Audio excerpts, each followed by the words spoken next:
Hello dear students, welcome to my channel.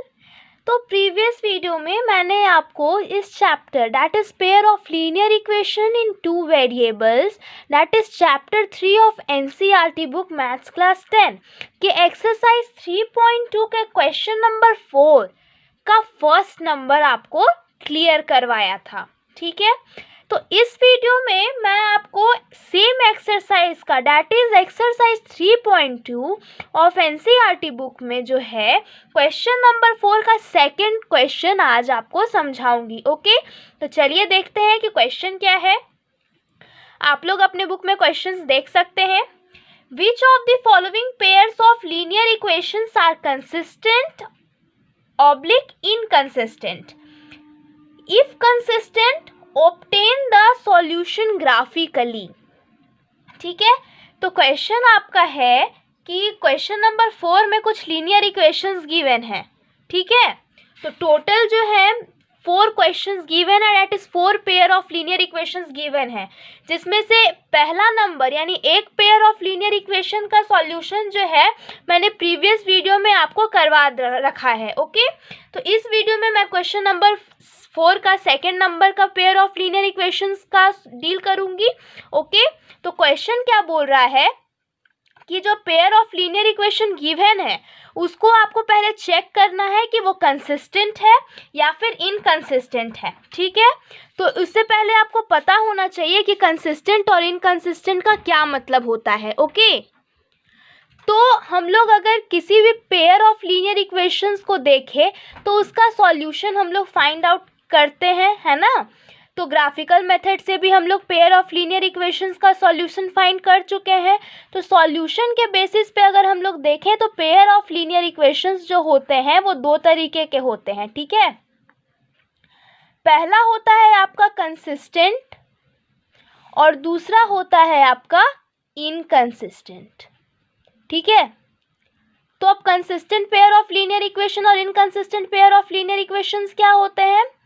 तो वो pair of linear equations जिसका solution possible होता है या जिसके सॉल्यूशन एग्जिस्ट करते हैं वो पेयर ऑफ लीनियर इक्वेशन आपके कंसिस्टेंट कहलाते हैं, और वो पेयर ऑफ लीनियर इक्वेशंस जिसके कोई भी सॉल्यूशन एग्जिस्ट नहीं करते हैं that is has no solution, वो पेयर ऑफ लीनियर इक्वेशन आपका inconsistent pair of linear equations कहलाते हैं। ठीक है, तो आपको इस क्वेश्चन में चेक करना है कि कौन सा पेयर ऑफ लीनियर इक्वेशन के पास सॉल्यूशन है और कौन सा पेयर ऑफ लीनियर इक्वेशन के पास सॉल्यूशन नहीं है। दैट इज़ आपको बताना है कि जो given pair of linear equations है वो कंसिस्टेंट है या इनकंसिस्टेंट है।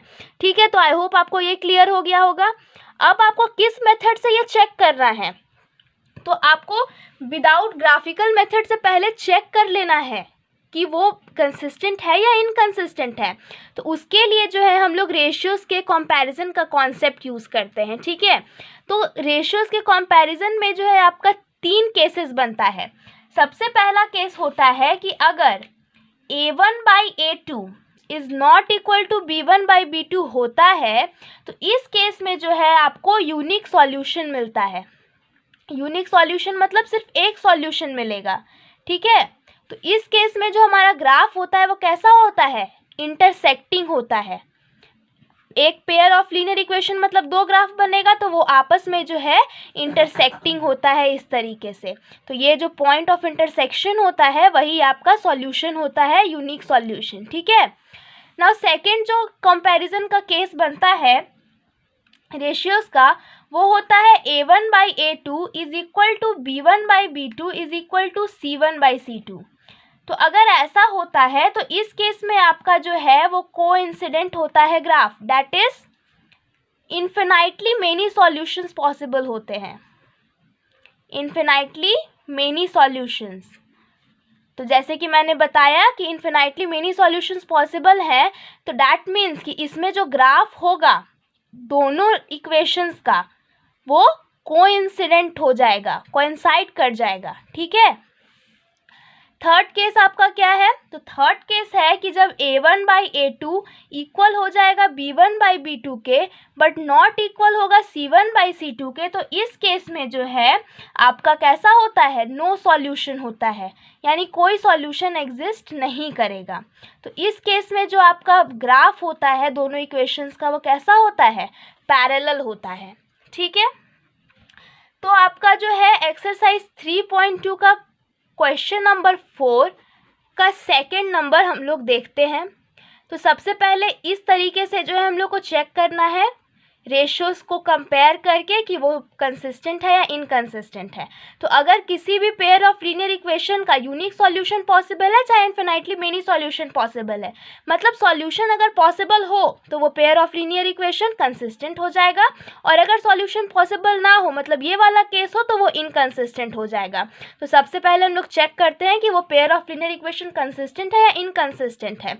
अगर कंसिस्टेंट होगा तो उसको ग्राफिकल मेथड से हम लोग उसका ग्राफ ऑब्टेन करेंगे, प्लॉट करेंगे ग्राफ पेपर पे और ग्राफिकल मेथड से उसका सॉल्यूशन फाइंड आउट करेंगे। ओके, तो चलिए देखते हैं क्वेश्चन नंबर 4 का सेकंड में क्या pair of linear equation given है।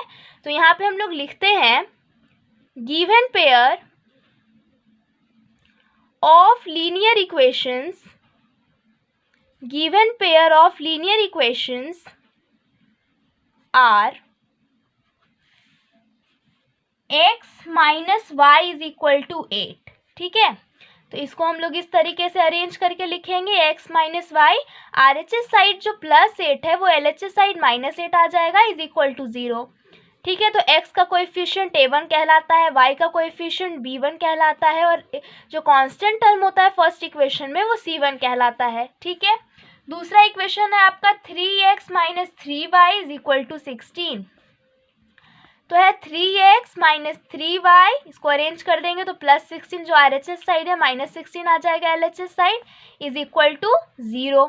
ठीक है, तो यहाँ पे x का कोएफिशिएंट सेकंड इक्वेशन में जो x का कोएफिशिएंट होगा वो a2 हो जाएगा, सेकंड इक्वेशन में y का कोएफिशिएंट b2 हो जाएगा और जो सेकंड इक्वेशन में कांस्टेंट टर्म रहता है वो क्या हो जाएगा, c2 हो जाएगा। तो आप लोगों को समझ में आ रहा होगा a1 a2 b1 b2 और c1 c2 क्या है। तो यहाँ पे हम लोग लिख लेते हैं here a1 is equal to क्या है, x के पहले कुछ नहीं है मतलब 1 है, b1 क्या है, y के पहले कुछ नहीं है लेकिन माइनस है यानी -1 हो गया, और c1 आपका क्या है -8। ठीक है, a2 क्या है, x का कोएफिशिएंट 3 है, b2 क्या है, इसमें x का कोएफिशिएंट -3 है, y का कोएफिशिएंट -3 है और इसमें कांस्टेंट टर्म यानी c2 क्या है -16 है।